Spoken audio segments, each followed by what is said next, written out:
নমস্কার, আমি পাপিয়া। তোমরা দেখছো পাপিয়ার গল্প কথা। প্রতিদিনের জীবনের খুঁটিনাটি গল্প, হাসি, আনন্দ আর একটু ভালো লাগা নিয়ে চলো আজকের গল্পটা শুরু করা যাক।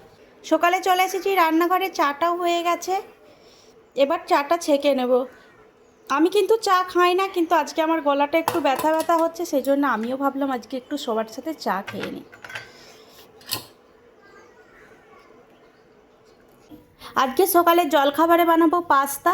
পাস্তাটা সেদ্ধ বসিয়ে দিয়েছি। চা খেতে খেতে পাস্তাটা সেদ্ধ বসিয়ে দিই।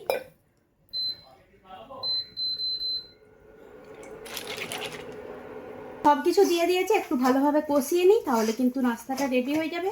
সবাইকে দিয়ে দেবো।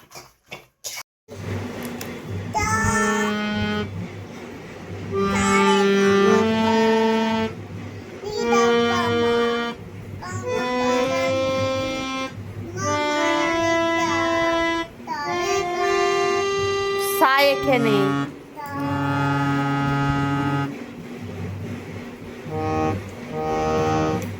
চা রে নিচে, হ্যাঁ।